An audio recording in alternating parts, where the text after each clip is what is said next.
So, the sweet and crunchy Trix is doing a magic show with Glamorous Glimmer on the assist, but they use Granny Smith for their signature crunk in a trunk trick, and she suffers a massive coronary. Now, fortunately Candy is there and she's able to cast a heart spell and resuscitate her, but this is still bad news for Trixie. Not only does the Apple family sue for medical expenses plus pain and suffering, if the Friendship Police decide to open a criminal investigation, it's very likely she could be charged with reckless endangerment. And she's like, Starlight, you gotta help me. I don't have liability insurance and I'm flat broke. This will put me in debt for the rest of my life and I can't get convicted of another crime. I'm still on probation. What the fuck am I supposed to do? Well, you're friends with Applejack, right? No, none of them actually like me except Twilight and Spike. Wait, Twilight and who? Never mind. Bruh, you know, like princesses and shit, alright? I'm not asking for the moon here. Can't you just like make it so I don't get in trouble? Yeah, no. Also, the moon would probably be easier. Luna's pretty chill. Alright, looks like we're going on the run then.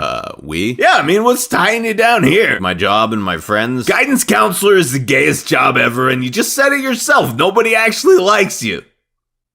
Well, good point. Also, Candy's gotta have a very strong neck to walk around all day and do that sunshine dance with the little abomination latched onto her head the whole time. I guess all of those years of deep-throating Shining's cock really beefed up those muscles. I love cum. So Glimmy starts a fire in the castle to distract Twilight, and our two fledgling fugitives are off on the road to Hades. Oh my god.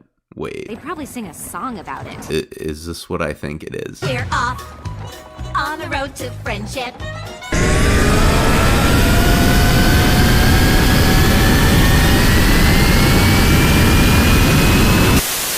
For untold seasons yet to come, our friendship will be here. For 9 at least. For 9 at least. Yes, and then I can finally escape this Technicolor nightmare and have a real life again. Or so I hope. Lately I've been wondering about G5. I mean, there's a good chance that it'll be shit and we'll all fuck off and Hasbro will finally be able to rest easy knowing that one of its flagship toy lines is no longer associated with the fandom of mouth-breathing degenerates, but what if it's good? What if I have to stay and watch it? Maybe ponies were some kind of deal with the devil that I didn't really understand at the time I made it. They gave me a reason not to kill myself, but I'm beginning to suspect that the price might be eternal servitude. Anyway, the song ends, and after I change my pants, look where we are. Some nebula is no doubt filled to the brim. I don't doubt it either. Just look at her. Wait. Did you just buy a fucking falafel?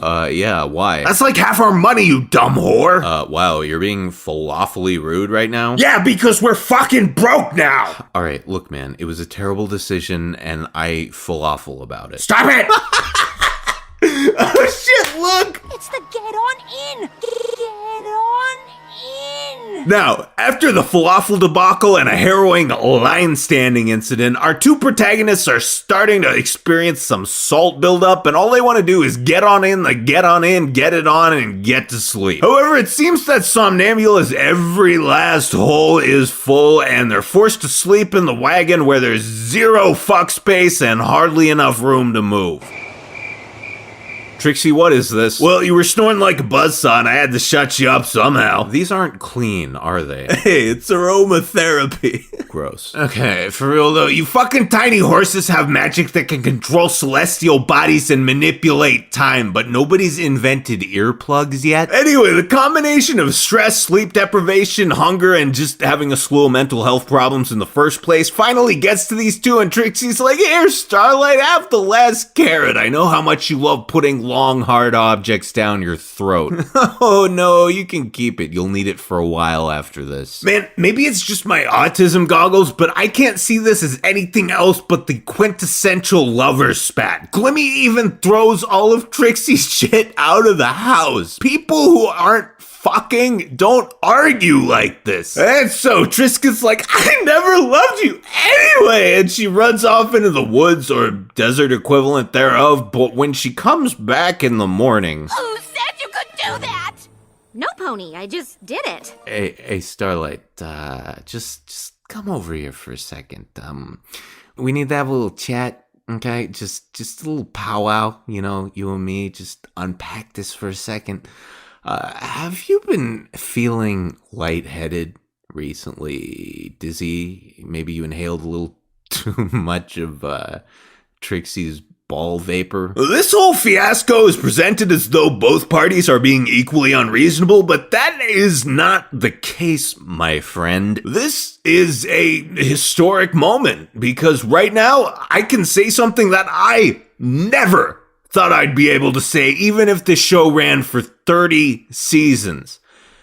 Trixie did nothing wrong. Other than having a preference in hay cake stands and talking in her sleep, she's done nothing. Glimmy, my dude, what are you trying to accomplish here? Granted, it's ridiculous that one falafel would bankrupt your entire party, but if you're sharing a budget with someone, you talk to them before spending. Then you ate the rest of the food before Trixie even woke up? Quit stuffing your fat fucking face! And you were the one who started talking shit during the magic show, and why do you keep telling Trixie to throw out all her magic shit? So you can sleep better? She's a traveling magician. That's why you two are traveling with magic shit. You knew the setup from the beginning. You have no right to get pissed about it halfway through the trip. My wagon is too small for us. I understand if you're having second thoughts. Are you kidding? This wagon isn't small, it's cozy. Now you trade away her wagon without even asking, and you act all huffy when she gets mad?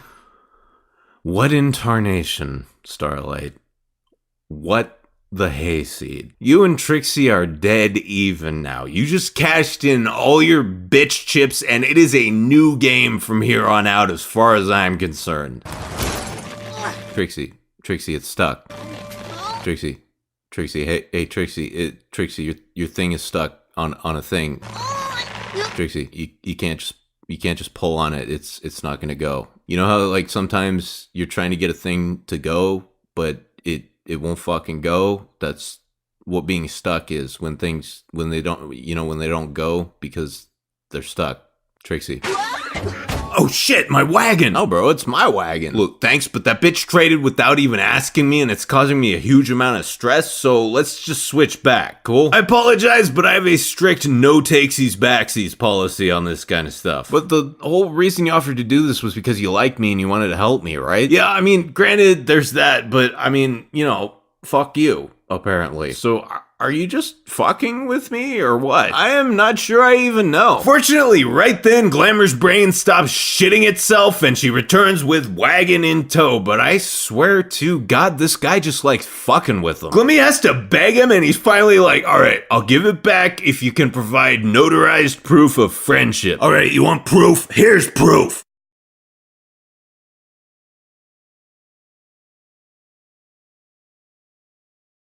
Alright, good enough for me. That guy's a dick. Anywho, Trisket decides to turn herself in, and after a little makeup session, we're back in Ponyville. And Glimmy's all, dude, I'm sorry for being such a huge cunt. I was just hella stressed about leaving my whole life behind and becoming a fugitive. And Trixie's like, it's cool, man. That was asking way too much of you. I mean, if you were that much of a bitch for no reason, I wouldn't forgive you so easy. But this was a fucked up situation. Either way, I'd rather be destitute and get diddled in prison than fight with you. Don't worry, I'll visit every week and diddle you too. Also, I'll talk to Twilight. We can probably get the charge reduced to criminal negligence or something. What the fuck? Where am I? Oh, and kidnapping, apparently. We need to not put old people in boxes.